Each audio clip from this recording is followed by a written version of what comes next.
No sé si ustedes han tenido el problema o les ha sucedido que de repente cuando quieren abrir el app les ha aparecido esta pantallita de aquí de la derecha.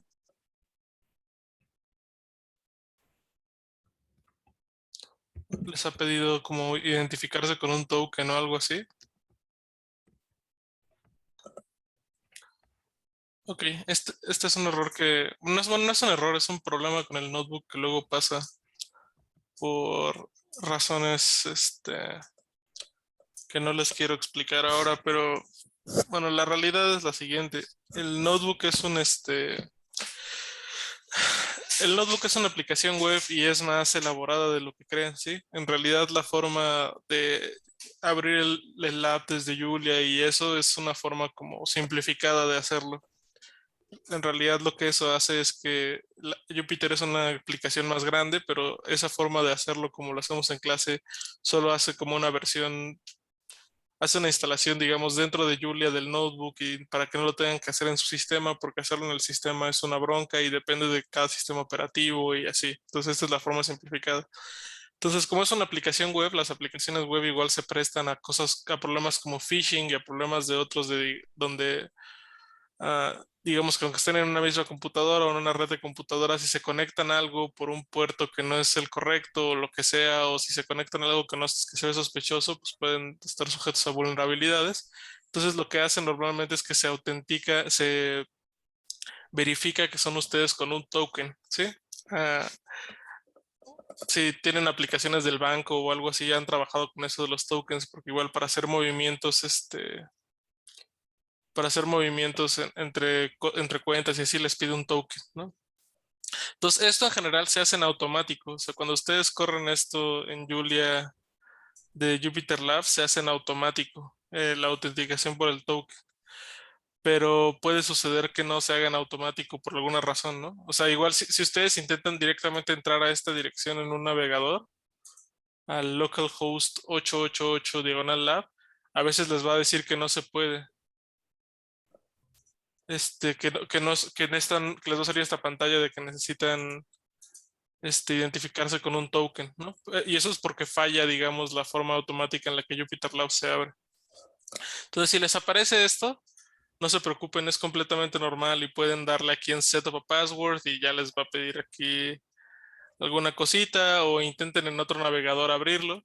Pero la recomendación siempre, chicos, es que este error yo he visto que sucede a veces porque no se esperan e intentan entrar a esta dirección antes de que abra solito el notebook o por alguna otra cosa, ¿sí? Entonces, digo, igual a veces puede pasar, inadvertidamente. Entonces, por favor, intenten siempre abrir, o sea, abran desde aquí y espérense aunque les tome un rato para que abra el notebook, ¿va?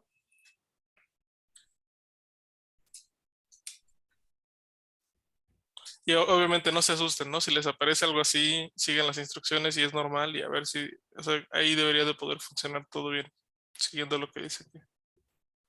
Este, sí, todo claro con esto.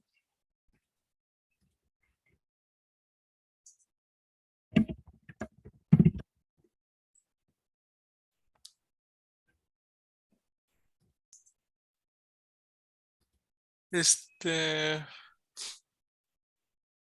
sí, o sea, bueno, las aplicaciones web son todo una cosa muy interesante, ¿no? Solo siempre acuérdense que esto dice localhost porque está conectado a su computadora, ¿sí? Esto no está conectado a internet, ni hay nada de internet, ni nada. Solo esto es totalmente local. Solo abren un navegador porque es más conveniente.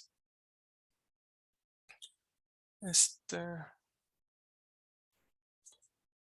pero bueno, pues ahora sí vamos ya a empezar la clase. Déjenme cerrar esto. Miren, esto que tengo aquí es la versión como normal de Jupyter. Y aquí generalmente sí les pone aquí los tokens de cómo se tienen que identificar para entrar a la aplicación web, ¿no? Eso no lo hace Julia por alguna razón solito y eso es un bug y bueno, no, espero que lo corrijan en algún momento, pero bueno, parece que ya llevan rato sin corregirlo.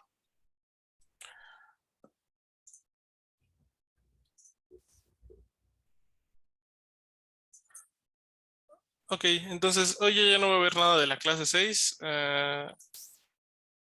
Espero que ya con lo que hayamos visto o con lo que hayan resuelto con Leonardo ya no tengan dudas o ya no tengan ningún problema. Si sí, pues ya las tendrán eventualmente, lo tendrán que eventualmente trabajar, o preguntarme.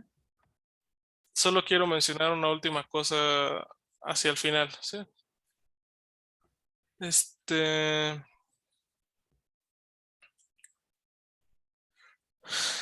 digamos, lo que vimos en la clase pasada fue, este, vimos cómo hacer derivadas con la diferencia hacia adelante, hacia atrás, hacia entrada, ¿no? Y bueno, yo sé que a lo mejor a ustedes, o sea, les pareció como padre, e interesante, porque pues era la primera vez que hacían una derivada con la computadora, pero la realidad es que las derivadas hacia adelante, hacia atrás y las entradas son malas aproximaciones, ¿sí? En realidad, en la vida real casi nadie hace derivadas en la compu así porque no son muy buenas. Aunque ustedes le dieran un error bajo y pudieran hacer funciones que se parecieran, etcétera, no son muy buenas aproximaciones, ¿sí? Eh, existe, o sea, si hicieron los análisis de error, se van a dar cuenta que en la diferencia hacia adelante y hacia atrás, el error es OH, o sea, crece linealmente con H, y en la centrada crece con H cuadrada, ¿no? Que bueno, para H's chiquitas, o sea, H's menores que uno, pues es mejor el H cuadrada que el H, ¿no? Existe una manera, existen formas de hacer aproximaciones de diferencias finitas que sean OH a la P, o sea, que sean tan exactas prácticamente como yo quiero, ¿sí? Y eso, pues muchas veces se utiliza más para tener la precisión que uno quiere. Sin embargo, para hacer eso, no es una forma, no es tan trivial como hacerlo y bueno, no lo vamos a ver en clase. Si les interesa saber cómo hacer aproximaciones más precisas de derivadas, ahí está el libro de Lebesgue en la bibliografía complementaria que habla sobre derivadas y bueno, sobre diferencias finitas y ahí explican cómo hacer esas aproximaciones. Básicamente hay que resolver un sistema lineal de ecuaciones. También les quería platicar que existe una forma de calcular derivadas en la compu de forma exacta. ¿Sí? O sea, las diferencias finitas son aproximaciones, pero existe una forma de calcular las derivadas de manera exacta, ¿sí? Y o sea, básicamente consiste en enseñarle a la computadora la regla de la cadena y enseñarle a derivar con base a la regla de la cadena. Y eso es algo que se llama diferenciación automática, que es lo que se utiliza muchísimo pues, en todos los enfoques modernos que utilizan derivadas, hacen casi diferenciación automática. Ah, y existe una extensión de la diferenciación automática más reciente, que se llaman los números hiperduales, que les permite hacer no solo derivadas de primer orden, sino de segundo orden. O sea, pueden calcular el jacobiano también y el hessiano de una función, ¿sí? Y bueno, eso se utiliza muchísimo en aprendizaje estadístico y en otras cosas. Es la forma de derivar, digamos, de los algoritmos de...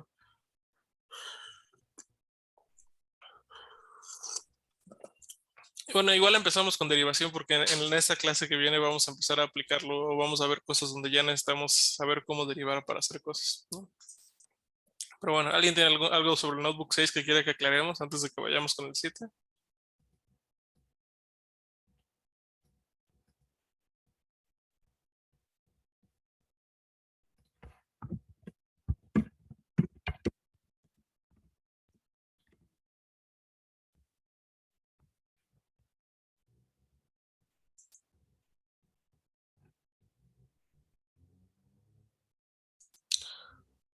Bueno, entonces vamos a irnos hacia el Notebook 7 y bueno, este es un tema nuevo, entonces hoy vamos a platicar de más cosas, ¿no?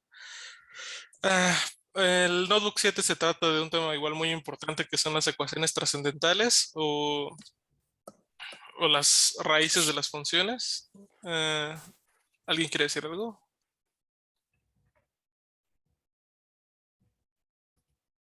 Ok, creo que no. ¿Saben lo que es una ecuación trascendental? ¿O alguien podría decirme qué es una ecuación trascendental?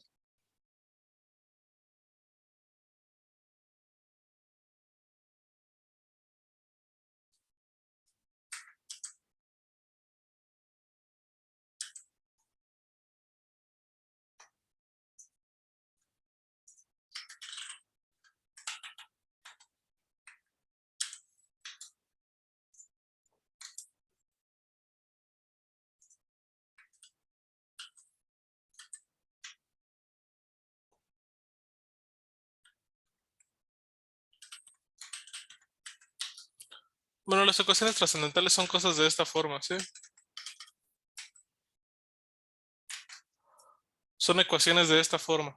F de x igual a 0, ¿sí? Entonces, la realidad es que las ecuaciones trascendentales pueden ser tan complicadas como uno quiera, ¿sí? O sea, pues, ecuaciones trascendentales pues, pueden ser tan fáciles como x más 6 igual a 0, ¿no? O pueden ser tan complicadas como que, pues como el seno del exponencial, bueno, de 3 a la x más 2 por, bueno, más y a la 1 entre x sea igual a 0, ¿no? Entonces, todo este tipo de ecuaciones son ecuaciones trascendentales, ¿no? Y lo que nos interesa en las ecuaciones trascendentales, obviamente, es encontrar un valor de x o varios valores de x que solucionen la ecuación, ¿sí? O sea, digamos, las ecuaciones trascendentales son una generalización de las, pues, de ecuaciones lineales o de ecuaciones polinomiales, ¿no? Simplemente tienen una función de x y quieren ver cuándo esa función de x se iguala a 0, ¿no? O se iguala a algún valor, lo que sea. Entonces, eso es una ecuación trascendental, ¿sí?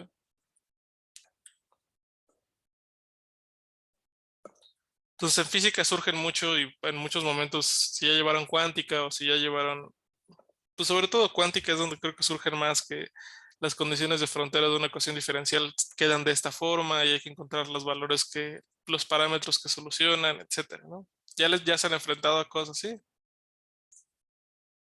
Por ejemplo, otra ecuación trascendental que surge mucho por ahí es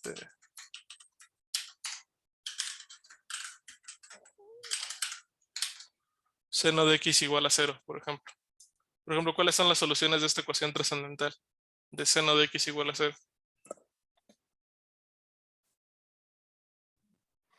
Mm, Pi veces una entera. Seno igual a n pi veces n pi, ¿no? O sea, justamente pi veces un entero. Entonces tiene infinitas soluciones esto de aquí en principio, ¿no? Y puede pasar igual que las ecuaciones tengan infinitas soluciones o que no tengan, o bueno, ¿no? Ya dependerá de cada caso, de cada ecuación, pero, o sea, nosotros en el curso lo que vamos a hacer es ver un método en principio que pueda, o bueno, ver cómo solucionar ecuaciones trascendentales en la compu, ¿no? Porque es un problema que surge mucho.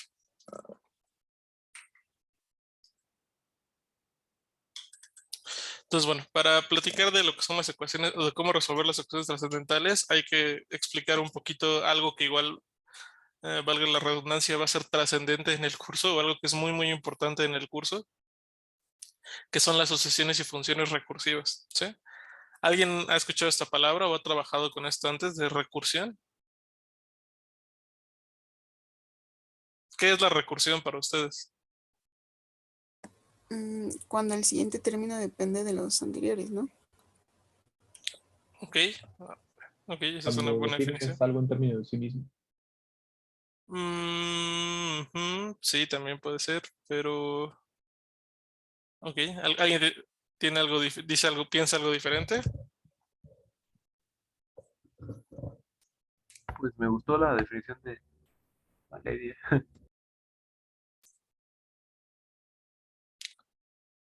Espérame, vi algo que no me gustó. Ok, entonces nos quedamos con la definición de Valeria, ¿no? De que dice que es, bueno, de varios, no solo fue Valeria, de que es definir algo en términos, digo, perdón, cuando un término, el siguiente término, el siguiente término depende del anterior.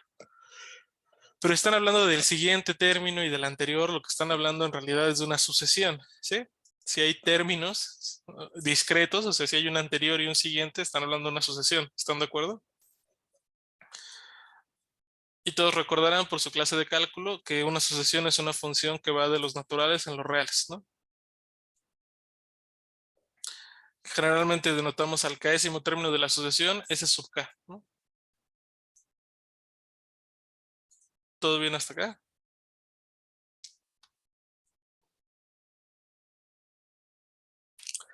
Entonces, como n es un conjunto inductivo, ¿sí? En n podemos hacer pruebas por inducción y así. ¿Qué quiere decir que n es un conjunto inductivo? N es un conjunto que podemos definir a partir de un primer elemento y aplicarle una operación a ese primer elemento, ¿no? Que es la operación sucesor, que es sumarle uno. Hay muchos otros conjuntos inductivos, por ejemplo, los enteros también son inductivos. Si tienen al cero y además de definirle sumar uno, también definen restarle uno, tienen también otro conjunto inductivo, ¿no? Y se puede hacer inducción sobre los enteros, etcétera. Hay muchísimos conjuntos inductivos, ¿no? Si les interesa saber bien qué es la inducción, pues vayan a una clase de teoría de conjuntos y ahí les van a explicar, ¿no? Pero entonces, como los naturales son inductivos y las asociaciones son funciones de naturales en reales, podemos hacer definiciones recursivas de las asociaciones, ¿sí? Entonces, existen muchas formas de definir lo que es una asociación recursiva, ¿no? La que más vamos a trabajar en el curso, la que más vamos a utilizar todo el tiempo es que vamos a definir el primer término de una asociación de manera explícita como una constante. O sea, vamos a decir S1, o sea, el primer término es 4, 5, 6, lo que sea. Y después el término K más 1 o el o el término K más 1 se va a definir en términos de todos los anteriores, ¿sí? No solo del SK, sino de todos los anteriores, ¿sí? Esta definición es más general de que si estuviera definida en términos solo del anterior, ¿sí? Solo uso esta definición porque es más general, pero en principio puede estar definida a partir del anterior o de todos los anteriores, ¿sí?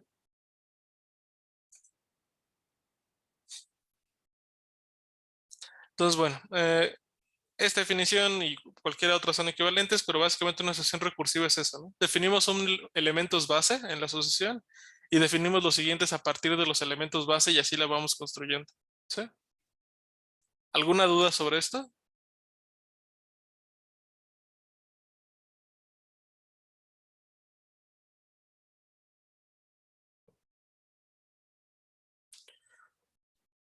Ok, entonces las asociaciones recursivas tienen dos ejemplos como supercanónicos que son los que vamos a empezar a utilizar, a programar ahorita, que son el factorial y la asociación de Fibonacci, ¿sí? Entonces, si quieren vamos a cambiar la definición de la asociación. Bueno, la voy a dejar como está, pero bueno. Entonces el factorial tiene la siguiente definición, ¿no? El factorial se los enseñaron como que el factorial de n era el producto de todos los números desde 1 hasta n, ¿no? O sea, el producto desde k igual a 1 hasta n de k, ¿no? También se puede definir recursivamente de la siguiente forma, ¿no? El factorial de 1 es 1 y el factorial de n es n por el factorial de n menos 1. ¿Están de acuerdo?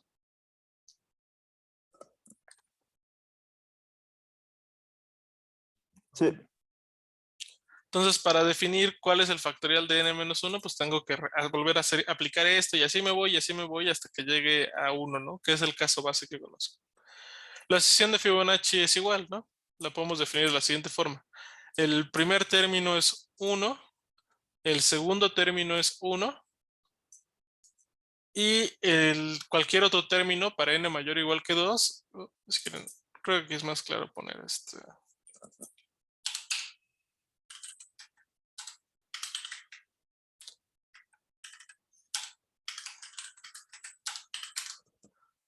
Ponerlo así, ¿no? Para n mayor o igual que 3, el enésimo término es el n-1 más el n-2. ¿Sí? La suma del término n-1 más n-2. ¿No?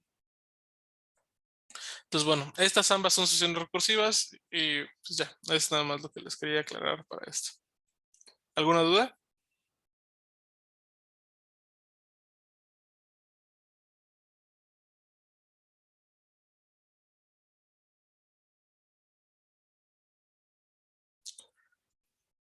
Bueno, antes de que vayamos a programar también las partes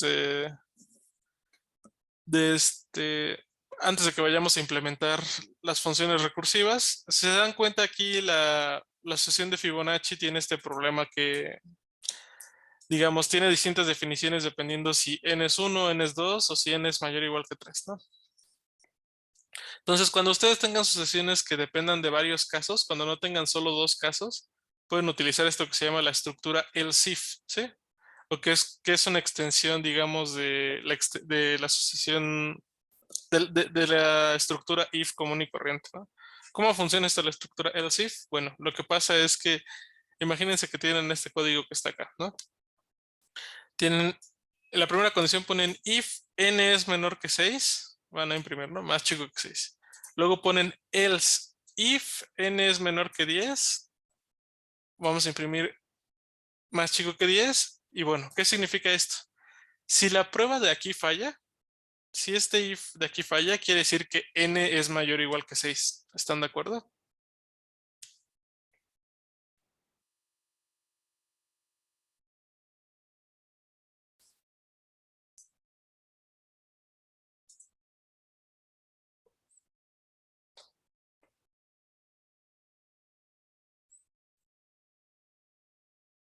Chicos. Sí, de acuerdo. Entonces, ok. Entonces, si esto falla, normalmente solo antes entendíamos que nos íbamos directo al else, ¿no? Y ya corría. Pero ¿qué pasa si antes de irme directo al else quiero probar si esto cumple alguna otra condición? ¿Sí? Entonces la forma tradicional es que pueden irse al else y dentro del else poner otro if que cumpla la condición, ¿sí? O sea, por ejemplo, hacer lo siguiente, ¿no? Hacer esto y luego poner acá más bien else if n es menor que 10 y aquí imprimir, ¿no?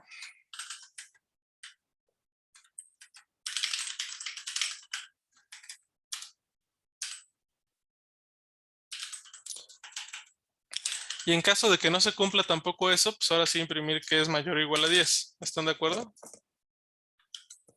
sea, esto también se puede hacer sin ningún problema, ¿no? O sea, si esto falla y yo quiero todavía probar si n es menor que 10, pues me voy al else y dentro del else pongo otro if, ¿sí? Y si, por ejemplo, todavía quisiera yo probar si es menor que 15 o algo así, pues puedo aquí meterme todavía otra vez, ¿no? If n menor que 15. Aquí podemos poner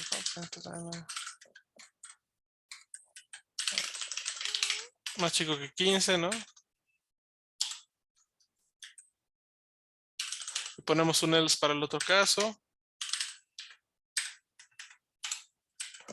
etcétera, ¿no? Y así podemos ir poniendo ifs dentro del else y ifs dentro del else y así para ir probando distintas condiciones. ¿Están de acuerdo conmigo?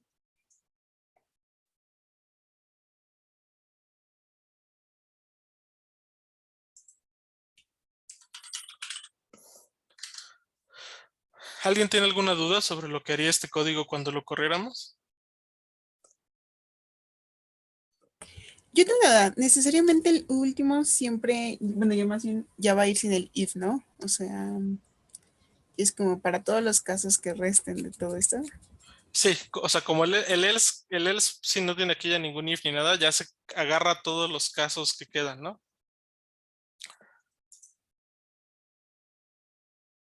Entonces, ok, todos tuvieron que hacer esto en su tarea, ¿no? Por el ejercicio que les puse que era como de este estilo.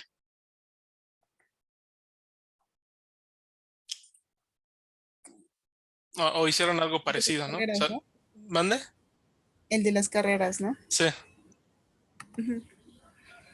Bueno, una forma, les digo, esto es cuando tienen casos exclusivos muy chafas, ¿no? Esta es la forma chafa de hacerlo. Pero la forma buena es hacerlo así, con esto del else if, ¿no? Porque el else if es una abreviación de lo que está aquí arriba, ¿sí? El else if hace exactamente lo mismo que aquí, solamente que es mucho más, o sea, se ve en sintaxis mucho más abreviado, ¿no?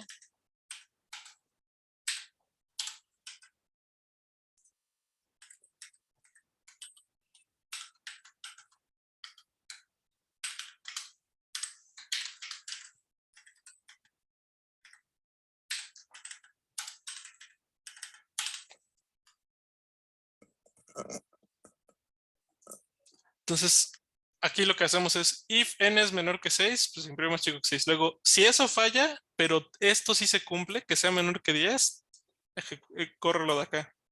Luego otra vez, si ninguno de estos dos se dio, pero este funciona, va a probarlo, ¿no? Y ya, si ninguno funciona, se va a ir a este de mayor o igual que 15, ¿no? Entonces, esto del ELSIF es una abreviación de lo que tienen aquí arriba, ¿sí? Que como ven se ve mucho más bonito y es mucho más claro, ¿no? Me preguntan si el ELSIF siempre se escribe en la misma línea. No estoy seguro a qué se refieran, pero si se refieren a que tiene que ir en la misma línea esto y la condición, sí. Sí, tienen que ir siempre en la misma línea esto y la expresión booleana.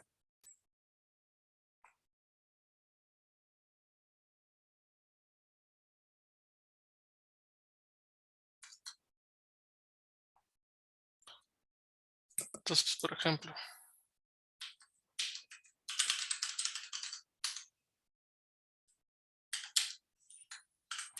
vamos a correr el ELSIF chafa con 2, por ejemplo, en ambos casos, ¿no? Ambos me imprimen lo mismo. De hecho, hay una forma más rápida de hacer esto. Vamos a hacer n igual a 2 y aquí vamos a darle n y aquí vamos a darle n también, ¿no? Si lo corremos para 6, por ejemplo, pues me va a decir que no es más chico que 6, pero sí es más chico que 10, ¿no? Si lo corremos para 11, ya no nos va a decir que es más chico que 10, pero sí es más chico que 15. Si lo corremos para 395, ya nos dice que es mayor o igual a 15, ¿no? Entonces queda claro que es esta estructura del ELSIF.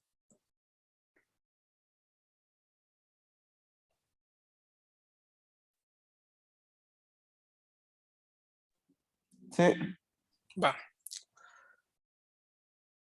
Entonces, esto nos permite hacer funciones recursivas para calcular el factorial, ¿sí? Entonces, una función recursiva funciona de la misma forma que que es una función normal, solamente que aquí están haciendo la trampa de definir la función en términos de sí misma y esto va a funcionar, ¿sí? No va a haber ningún problema. Entonces, ¿qué pasa con una función recursiva para calcular el factorial de n? ¿No? Pues mi caso base, ¿cuál es? Que si n es igual a 1, el factorial de 1 es el que yo primero conozco, esto vale 1, ¿sí? ¿Todo el mundo de acuerdo con esto?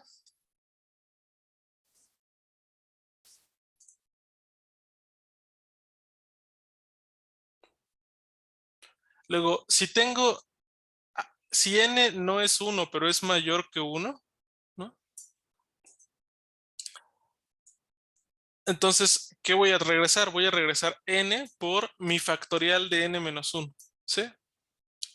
Ahora, ¿qué va a pasar cuando se llegue a esta línea? Pues que se va a repetir el proceso que está aquí arriba, ¿sí? Cuando haga mi factorial de n menos 1 va a checar, ¿no? n menos 1 es 1, si sí, esto se va a volver 1.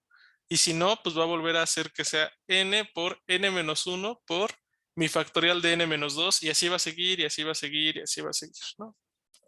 Entonces, si n es un entero mayor que 1, eventualmente tengo que llegar a que sea 1 restándole 1. ¿Están de acuerdo?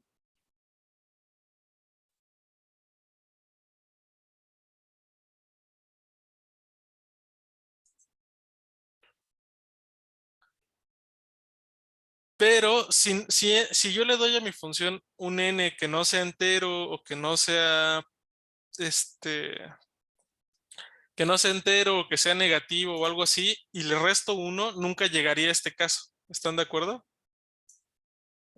Nunca llegaría a que n sea igual a 1 o nunca llegaría a que n fuera igual a 1. Entonces en esto tendría aquí un else que me diga que no puedo, que me diga que si le doy algo que es negativo o que no es entero, me diga que no puedo calcular el factorial para eso, ¿no? Un else que esté aquí para que nos diga si nunca caigamos aquí en el caso base. César me pregunta si se puede usar la misma función como argumento. O sea, no entiendo bien a qué se refiere la pregunta. O sea, misma función. O sea, aquí tengo una función y aquí la utilizo dentro de la función. Eso se vale. O sea, se vale en principio. Eso sí, no hay ningún problema.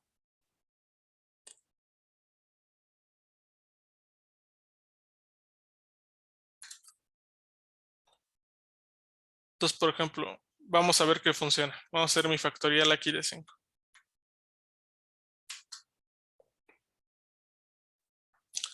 Ahí está.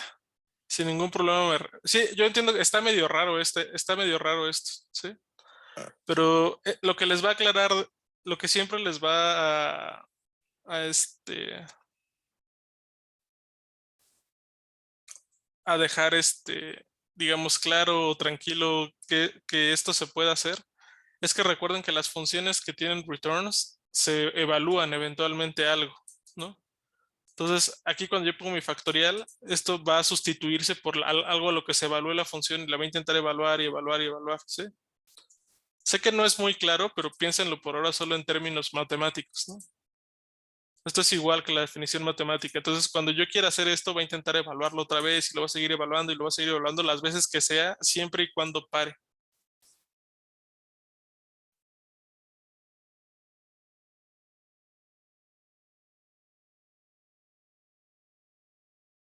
O sea, en cuanto llegue hasta el caso donde sea 1, se va a parar. ¿Están de acuerdo?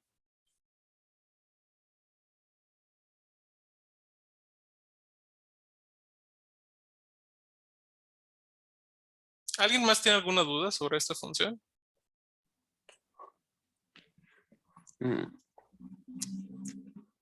A mí no me queda tan claro cómo es que sí van a lograr pararse, porque a final de cuentas, pues en el else if, lo primero que está viendo es, primero lo está tratando de evaluar. Y cómo es que el else abajo de si no es un entero, hace que sí se detenga en algún punto. O sea, no, ahora sí que no trataría de hacer primero lo que está arriba y pues siempre estaría haciendo eso porque pues no se tiene que ir al caso de abajo. Ok. Es una buena pregunta, ¿no? Es una buena inquietud más bien.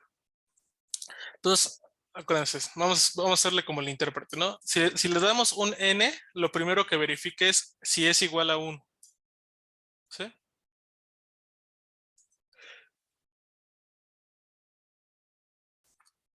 Sí, este es el único donde yo sé que me puedo parar, cuando me vuelvo 1. Cuando me vuelvo 1, sé que soy 1, ¿no?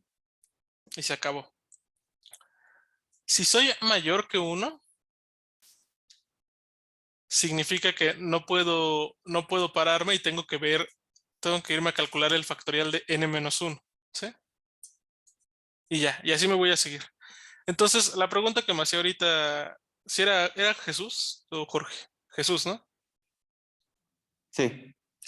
Jesús me dice, Aldo, pero es que ¿cómo sé que voy a llegar a este else si parece que siempre estoy checando esto primero, ¿no? Esa es tu pregunta, esencialmente. Sí. Entonces, aquí llego cuando n es 1, ¿no?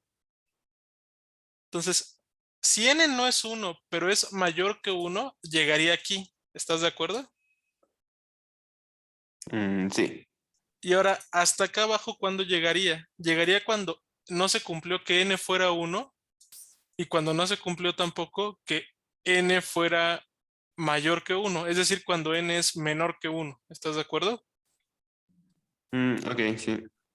Y si llegué a intentar hacer el factorial de algo menor que 1, eso no tiene sentido en la definición que nosotros dimos. ¿Estás de acuerdo? El factorial de, por ejemplo, 0 ahorita no lo definimos, o el factorial de -1 no tiene sentido, ¿no? Ok, sí. Entonces voy a llegar acá a esto de no se puede calcular para n solamente cuando nunca haya tocado a 1 y cuando nunca haya, o sea, cuando haya llegado a algo menor que 1, ¿no? Lo cual nunca debería de pasar si empiezo en un entero y voy disminuyéndole 1. Si empiezo en un entero positivo mayor que 1 y siempre le voy disminuyendo 1, tengo que llegar a 1 necesariamente. ¿Sí? Pero si le doy cualquier Ok, cosa que ok. no sea un entero, sí puede darse el caso, por ejemplo, si le doy 1.5, ¿no? Hago mi factorial de 1.5, va a decir, bueno, no soy 1, soy mayor que 1 y voy a calcular el factorial de n-1, que es de 0.5, ¿no?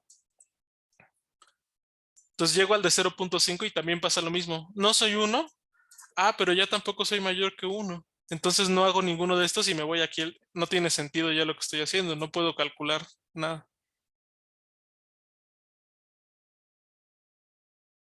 Ok, vale.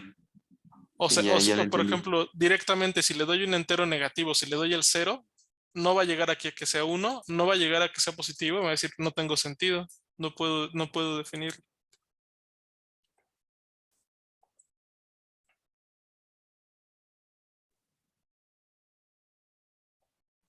Sí, vale.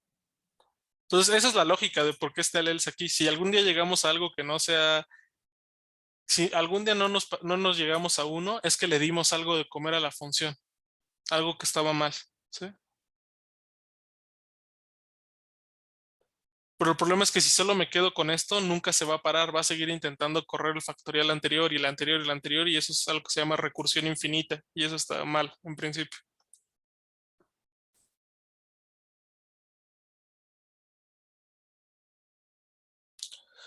Roxette, no sé si con esto aclaramos tu duda también.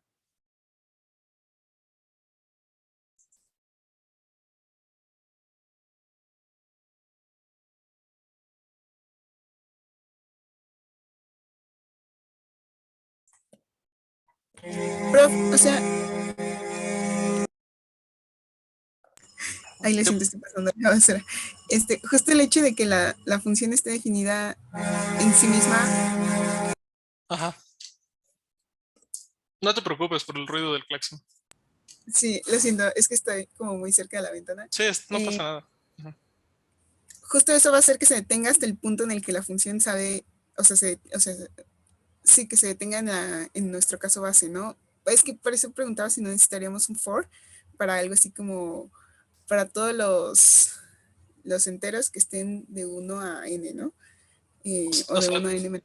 vamos, eso es una forma de hacerlo, sin duda. O sea, esa es la definición, digamos, como vista como un producto. ¿Estás de acuerdo? Ajá. Pero a mí no me interesa ahorita esa definición. Me interesa esta de acá. Ah, ok. Son Vale, vale. distintas definiciones nada más. O sea, lo pueden hacer como un producto y de hecho no sé si era un ejercicio o algo así. Es fácil hacerlo como un producto. Pero lo que me interesa ahorita es ver la naturaleza recursiva de la asociación.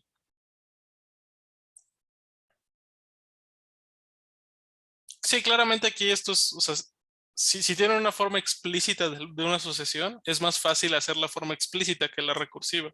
Eso siempre va a pasar, pero no siempre va a poderse.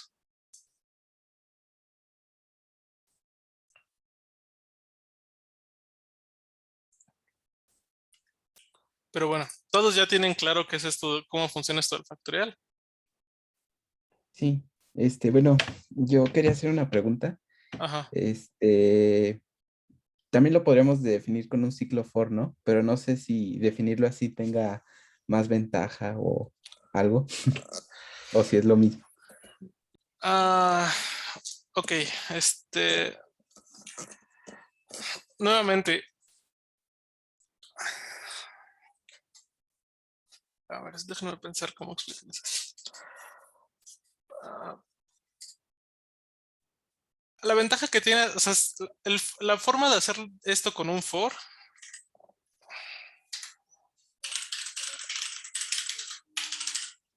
Vamos a hacerlo en corto. Es simplemente hacer un producto, ¿no? Hacemos el producto igual a 1, ¿no? Le hacemos for k in 1 hasta n. Prod es igual a prod por k, ¿no? Esto se acaba y que regrese prod, ¿no?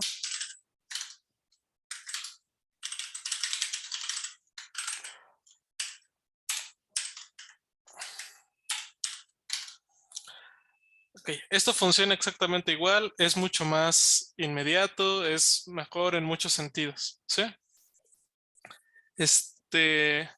¿Por qué yo quiero hacerlo de esta forma ahorita? Porque ahorita solo estamos viendo la naturaleza recursiva de las asociaciones, chicos. Esto solo es porque quiero que entiendan bien esto de la recursión porque se va a utilizar mucho, ¿sí? Y de hecho ahorita o sea, nos vamos a tomar quizás toda la clase para ver esto porque de verdad quiero que lo entiendan bien, ¿sí?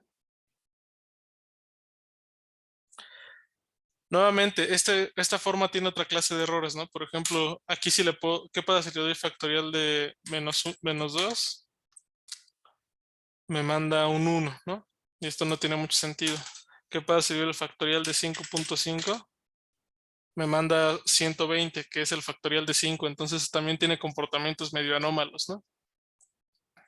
Pero bueno, con un if o con otras cosas se los puedo quitar, no importa. Por ahora, digamos, pensando que solo llamamos con enteros, funciona bien y es un poco más clara. Sí, estoy de acuerdo. Solo ahorita me interesa ver la naturaleza recursiva de la asociación. Por eso estamos viendo el otro.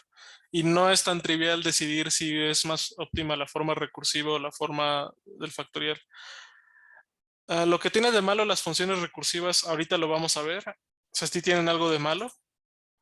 Y lo que también es una mala idea o lo que pasa mucho es que es muy probable que se equivoquen, ¿sí? O sea, el factor de equivocarse de forma humana con estos es mucho más grande aquí que acá, ¿sí? Aquí sí es muy probable que se equivoquen haciendo una solución recursiva, ¿sí? No necesariamente es más óptima, ¿sí? Pero ¿qué pasa igual? Hay muchos procesos que solo se pueden hacer así, ¿sí? No se pueden hacer de otra forma. O sea, el factorial por suerte sí, pero hay muchos otros que no se pueden hacer. Y la siguiente clase van a ver otro. Van a ver uno que no se puede hacer de otra forma. Ok. Eso aclaró esas dudas respecto a si se podía hacer con un for o si era más eficiente y así. Sí, muchas gracias. Ok. Rey David me hace una pregunta que es muy importante y que la voy a pasar para acá para que la vean porque, bueno, no se ve nada. Entonces olviden. Rey David me pregunta, ¿y la función factorial de Julia es igual que eficiente? Julia ya tiene su propia versión del factorial. Si ustedes hacen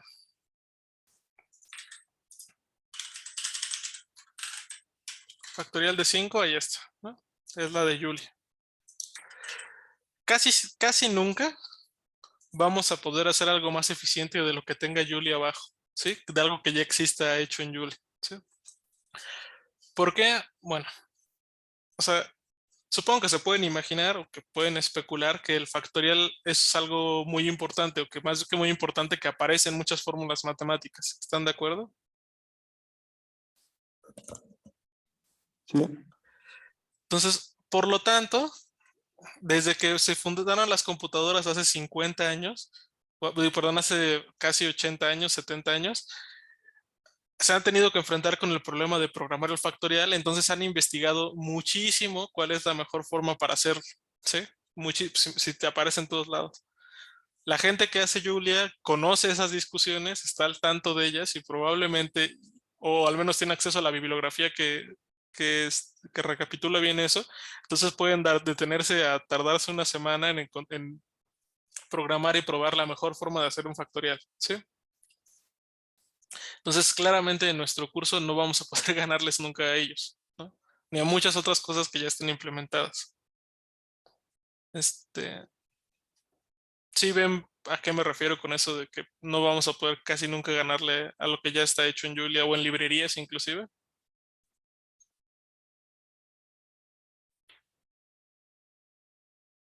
Pero bueno, por esto es una clase introductoria, vamos. O sea, es como si en una clase de ecuaciones diferenciales me dijeran, ¿esa es la mejor forma de solucionar la ecuación? Pues no, pero a lo mejor es la que estamos aprendiendo, ¿no? Entonces, bueno, ni modo. Así es la vida y hay que empezar por algo, ¿no? Entonces, bueno, aquí les dejo un pequeño ejercicio para que vayan pensando o si en el rato lo van haciendo, que hagan una función que les haga la asociación de Fibonacci, ¿sí? De hecho, creo que sería bueno que lo hiciéramos todos juntos, ¿sí?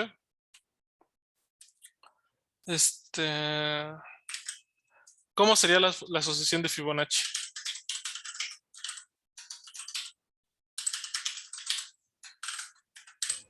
If n es igual a 1, return Entonces, en n es igual a 1, tiene que regresarme ¿qué? n, ¿no? 1. A ver, Ok.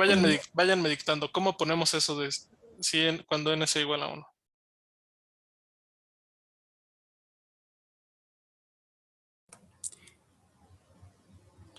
A ver, Pues, bueno, váyanlo pensando tantito y déjenme nada más enseñarles aquí lo que les decía, ¿no? ¿Qué pasa si pongo 5.5 aquí? Me va a decir, el factorial no se puede calcular para 0.5 y me va a mandar un error, ¿no?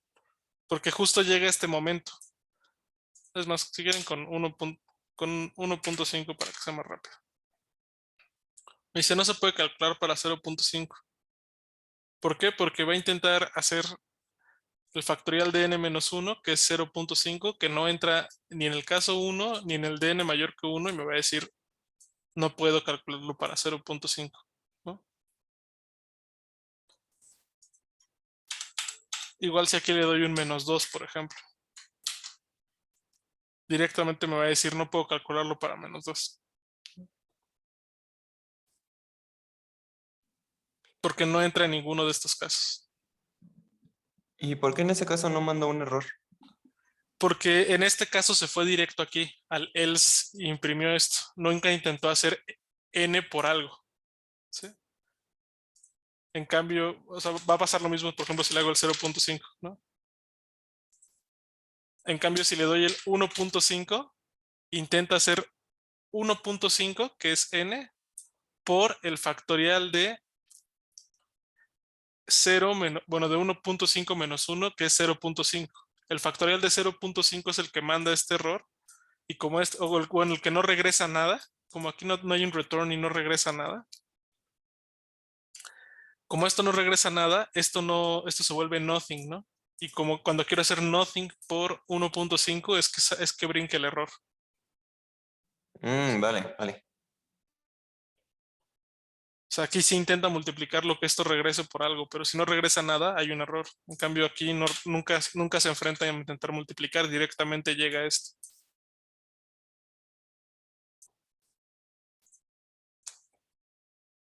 Pero bueno, regresemos a la... ¿Alguien más tiene alguna duda sobre eso o ya nos vamos a la Fibonacci?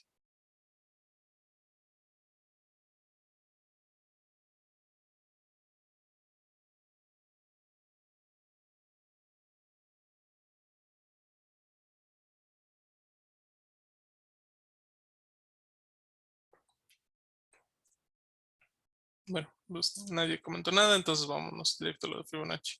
Entonces, díctenme, ¿cómo hacemos la asociación de Fibonacci en una función recursiva igual? Sería si n es igual a 1, regresa 1. If n es igual a 1, regreso 1. Y si es igual a 2, también regresa 1. Y el if es mayor que 2, bueno, n mayor que 2, regresa Fibonacci n menos 1, bueno, la función, más Fibonacci n menos 2. Fibonacci n menos 1. Y else, bueno, más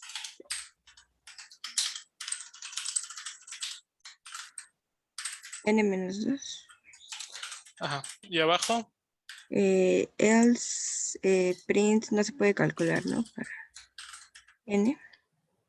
Sí, aquí mandó un error porque la corrí antes de poner este end. Aquí está. Vamos a ponerle print nada más, no se puede calcular.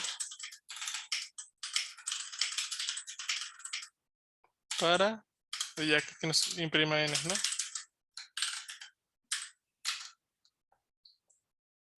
Todo claro con esta definición.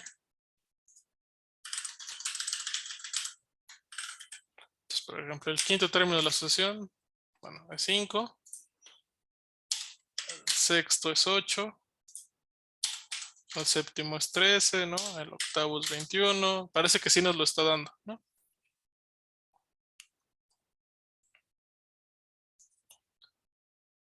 Si le damos -2, ¿qué va a pasar? Pues no va a llegar a ninguno de estos casos y directamente nos va a decir que no se puede calcular, ¿no? Si le damos el 0.5, también nos va a mandar un error, ¿no? Si le damos igual aquí el 9.5, nos manda que no se puede calcular para 1.5 y para 0.5, ¿no? O sea, va a llegar a ambos casos y en ambos casos nos va a mandar un error. Ok, ¿todo claro con esto, chicos?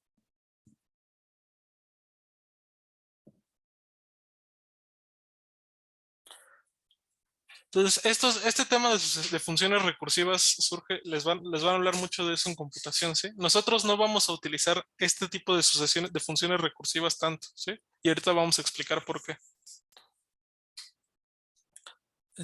Bueno, todo bien hasta acá, entonces todo está claro y no hay ninguna duda. Bueno, más bien entiendo que está medio confuso, pero tienen la idea general, ¿no? O sea, no se preocupen, esto per se no lo vamos a utilizar tanto.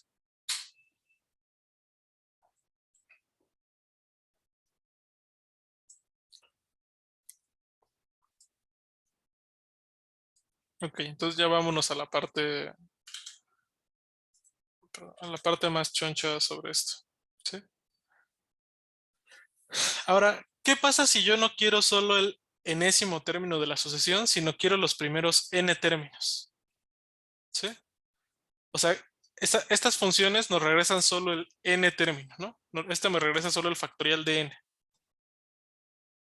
Pero ¿qué pasa si yo no quisiera solo el factorial de n, sino quisiera todos los factoriales de los primeros n números naturales? ¿Cómo le podríamos hacer? ¿Están de acuerdo conmigo que podríamos utilizar comprensión de arreglos, ¿no? Utilizar esto de acá simplemente, ¿no? Hacemos factar, ¿no? Igual a mi factorial de k para k desde 1 hasta n. ¿Están de acuerdo? O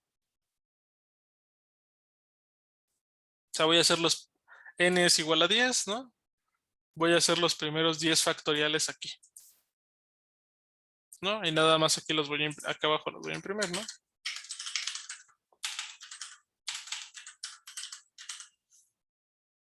Todos tienen clarísimo que esto de aquí abajo va a funcionar o lo que va a hacer.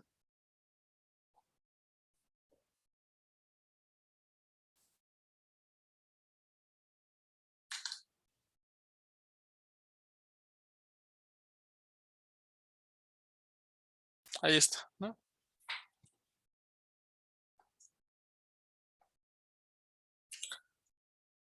Lo mismo podría hacer con la de Fibonacci, etcétera. Ok. Pregunta.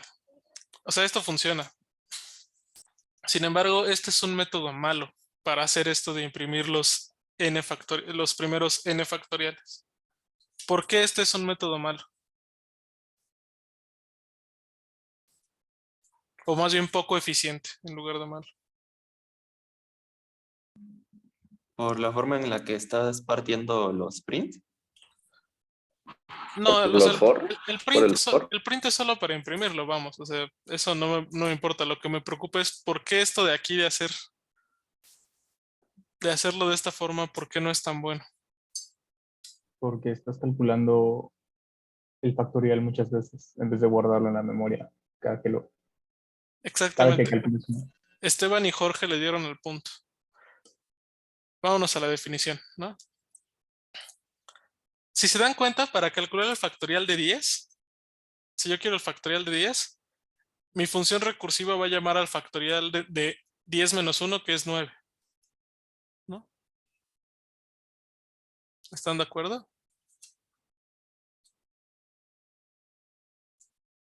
Y luego para usar el de 9, la función recursiva va a llamar otra vez al factorial de 8.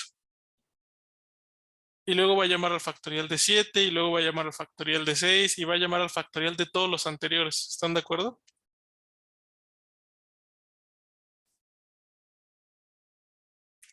Entonces, para hacer el de 10, va a tener que calcular todos los anteriores que yo ya tenía. Pero yo ya los había calculado, yo ya los tenía por ahí, ¿no? Ya los tenía guardados en el arreglo.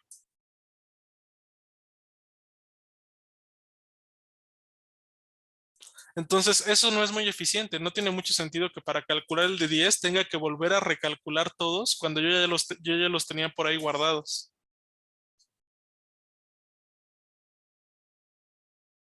¿Sí ven esa deficiencia?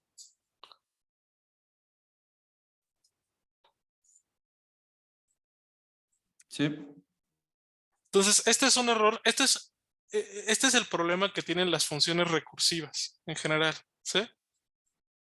Las funciones recursivas son muy chafas por esto, o son muy chafas para guardar los primeros términos, para hacer varios términos por esto. Si solo quiero el décimo, si solo me interesa hacer el décimo y se acabó, esto está bien, ¿sí? Esto funciona bien porque me genera el décimo y se acabó todo lo demás. Ya, no me interesa.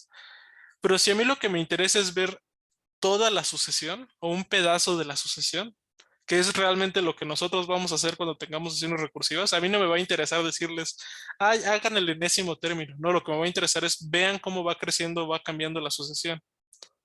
Entonces, esta técnica de las funciones recursivas es mala. ¿Sí? Si ven, todo el mundo tiene clarísimo ese problema de por qué son malos para esto de ir haciendo varios términos, de ir guardando muchos términos en un arreglo. Con esa explicación, claro, ya quedó todo claro. Más que ocupe, no es tanto que ocupe espacio, porque digamos, esto no se está guardando, vamos. Este no se guarda en ningún lugar en la memoria. Lo que más bien ocupa, lo que más bien pierdo mucho tiempo es recalculándolo, ¿no? O sea, cuando quiero el de 10 va a recalcular el de 9 y el de 8 y el de todos, cuando ya los tenía por ahí guardados, cuando en mi arreglo yo ya los tengo guardados, ¿no? Ahora la función no puede saber eso porque ella vive aquí adentro y solo ve lo que tiene aquí adentro, ¿no? O sea, sabemos que podría mirar al mundo exterior, pero aquí como la definí no lo hace, ¿no? Entonces, eso es lo que se pierde, no es tanto espacio. El espacio no me preocupa tanto, sino el tiempo de cómputo y que esto tenga que recalcular cosas que ya había calculado.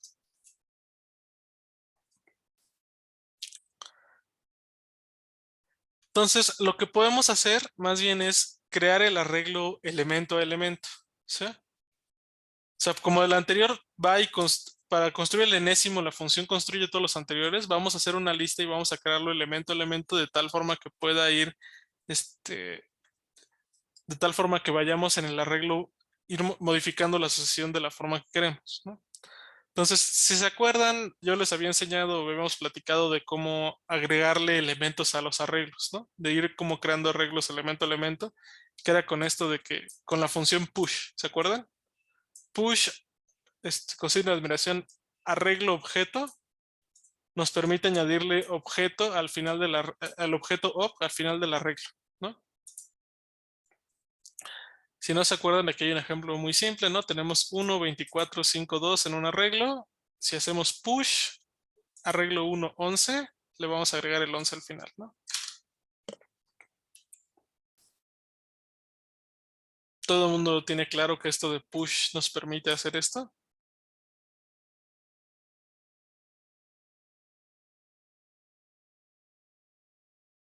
Sí.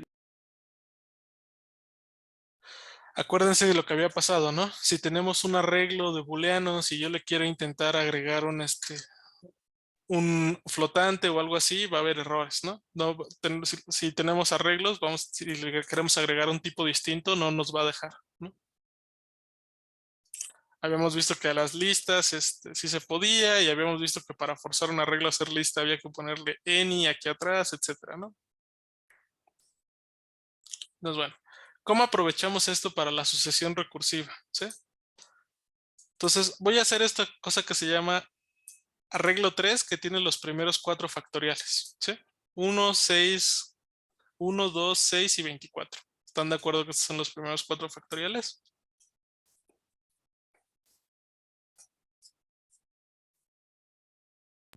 Sí.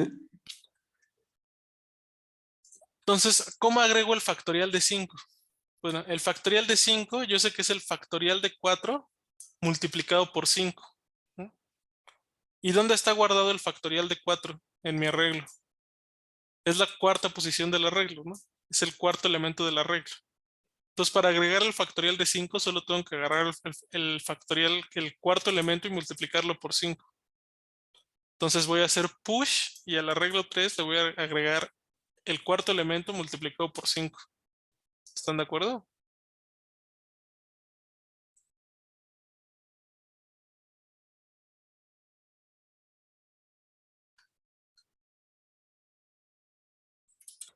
Y eso funciona sin bronca, ¿no?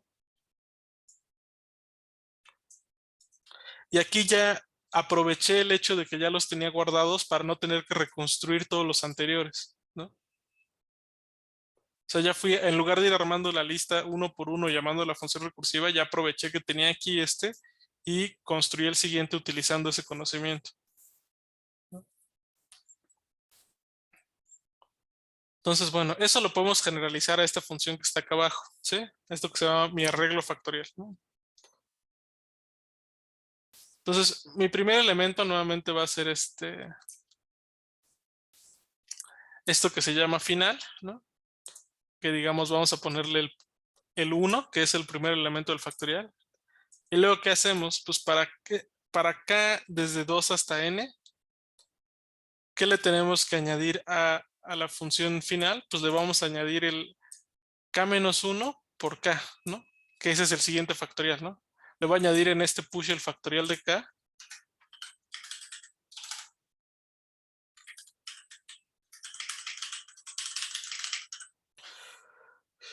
Que está guardado como el factorial de k-1 por k, ¿no? Si quieren podemos, vamos a llamarle a este arreglo factorial, es que creo que es más claro.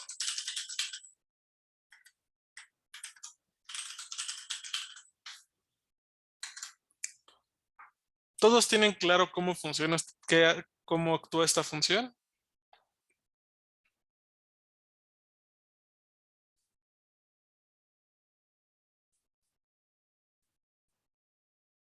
Chicos, es muy importante que me digan esto ahorita, porque esto que está aquí sí lo van a hacer fácil 20 veces en lo que sigue, en las clases que siguen. Entonces, ¿por qué pensarías que hay un error? Ahí donde tiene el push final debería estar Claro. factoriales, ¿no? Ahí está. Ahora sí.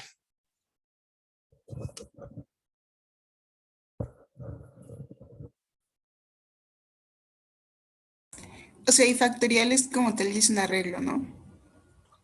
Sí, esto ya me regresa el arreglo completo.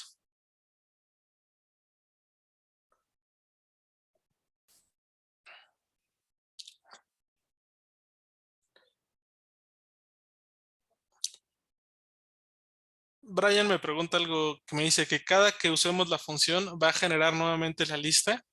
Sí, cada que use la función, digamos, va a volver a generar la lista, ¿no? O sea, digamos, eso también es chafa en ese sentido de que no puede aprovechar para guardar la lista y si creo una más nueva, usar la que ya había guardado, etcétera. Eso estoy de acuerdo que es chafa. Pero lo que quiero que vean es que ya no comete el mismo error de tener que para calcular el késimo, calcular todos los anteriores, ¿sí? Ya aprovecha que ya lo calculé. Esa es la diferencia que quiero que vean con esto de acá. Acá llamar a la función recursiva implicaba medir el anterior, ¿no?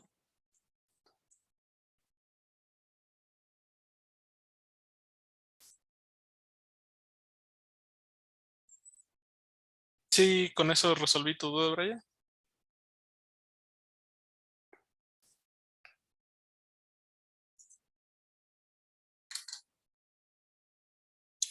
Entonces vamos a correr esto de mi arreglo factorial, ¿sí? Entonces ahí está, ¿no? Para 4 me da hasta el 24, ¿no? Para 5 me da hasta 120.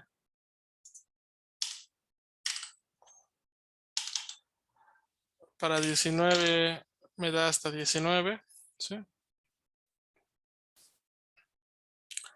Así va a ir funcionando, ¿va?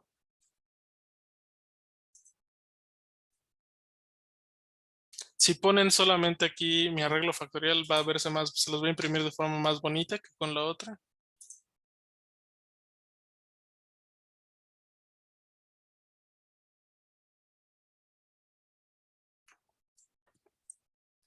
Y bueno, así es como funciona esto, ¿sí? ¿Alguna duda, chicos, con esto?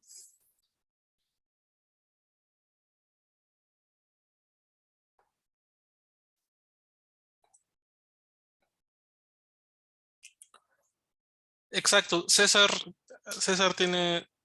agarró el punto perfecto.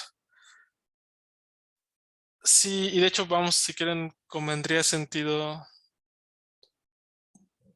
tendría sentido aclararlo aquí, ¿no?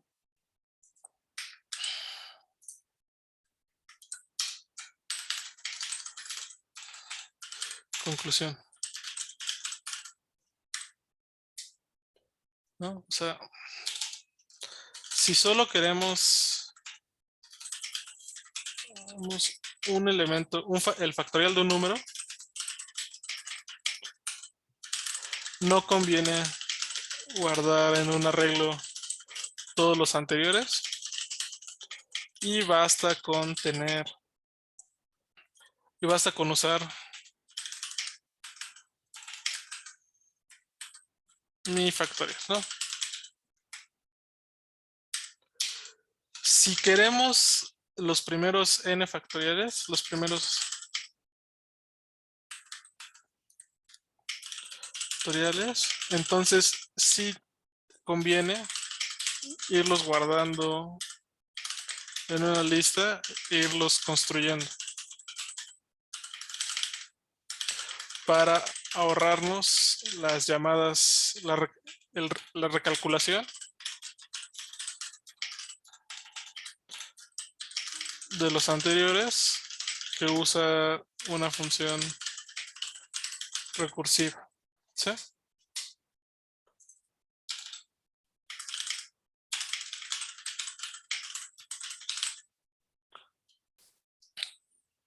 Entonces esa es la conclusión importante, ¿no? O sea, si solo quiero el enésimo, está bien utilizar la función factorial, pero es que los primeros n factoriales, y obviamente, ¿no? Lo mismo aplica para cualquier sucesión recursiva, ¿no?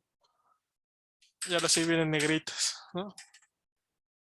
En la mayoría de sucesiones recursivas que veamos en el curso, me va a interesar ver la evolución. Vamos a querer, más bien, vamos a querer tener los primeros n términos, ¿sí? Por lo que conviene más ir construyendo el arreglo.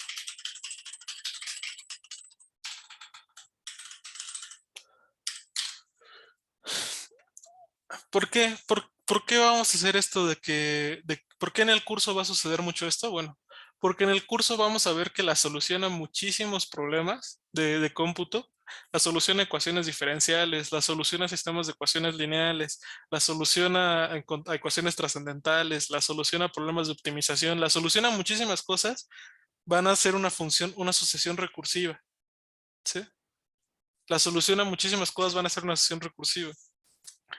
Y como a mí no me interesa solamente la solución, o sea, como a mí no me interesa solamente que les diga apliquen la sucesión recursiva, o sea, obviamente va a ser una sucesión recursiva aproximada que va a converger a la solución, pero que no va a ser la solución. Entonces uno pensaría, bueno, pues nada más me busco el término más grande y ya.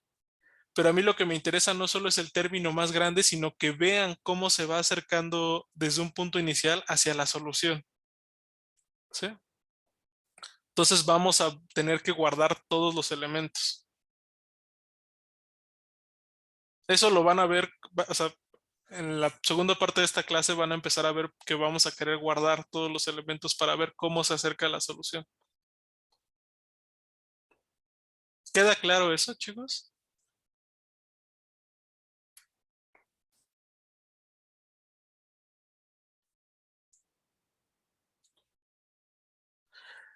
Y esto es muy importante igual y en la computación es un problema muy complicado porque muchas veces, o sea, en física sobre todo no les interesa hacia dónde llega su sistema o hacia dónde llega su solución, sino cómo es que llegó hasta allá, ¿sí? Porque en el cómo es que llegó hasta allá hay mucha información y puede que desde que no llegue a lo que ustedes quieran y tengan que ver por qué se fue por donde se fue hasta algunas otras cosas, en general siempre vamos a buscar como que en las soluciones ir guardando todos los pasos, ¿sí? ¿Alguien tiene alguna duda?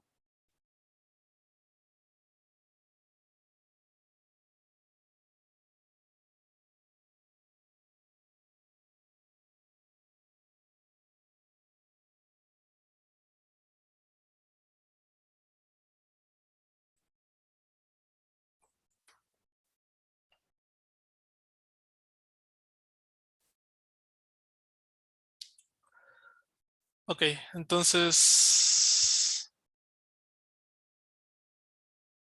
Bueno, aquí abajo medio repito esto de la conclusión, pero le añado otras cosas que es importante que sepan.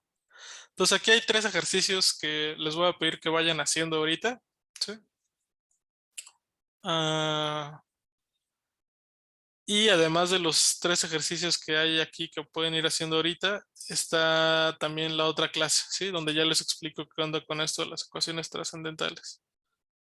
Entonces, creo que lo que conviene es que ahorita intenten hacer esto y lo afiancen un poco, intenten hacer los ejercicios 2, 3 y 4 y ya si quieren después en lo que reste de la clase ustedes solos vayan viendo este notebook y si no la siguiente clase lo vemos poco a poco. ¿Les parece bien eso?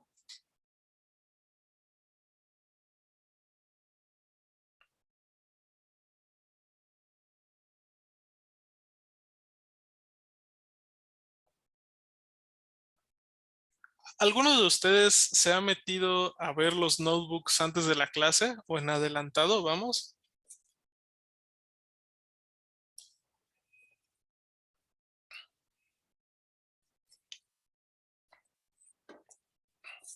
Y sí, o sea, entiendo que no es igual de claro que esté yo aquí en la clase explicándolo, pero sí sienten que, o sea, sí le entienden a los notebooks, ¿no?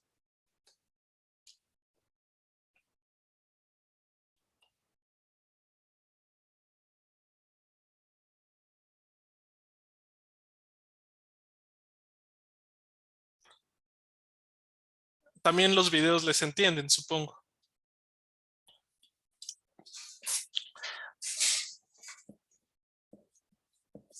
Ok, entonces, digo, igual, váyanse preparando, chicos, porque va a empezar a pasar esto de que yo los voy a dejar, vamos, a lo mejor voy a exponer una clase, pero por cuestiones de horario, o sea, por ejemplo, hoy me tengo que ir y se quedan con el ayudante y bueno, el ayudante los puede ayudar y así, pero a lo mejor y no explicar también los notebooks, entonces la instrucción va a ser esa de, bueno, la clase se queda aquí, hagan los ejercicios y empiecen a ver el otro notebook y el otro video, ¿sí? Y ya la siguiente clase no voy a llegar a, a repasar esto desde el inicio porque nos vamos a atrasar, sino ya me voy a ir más adelante. Entonces váyanse preparando porque eso es lo que va a empezar a suceder.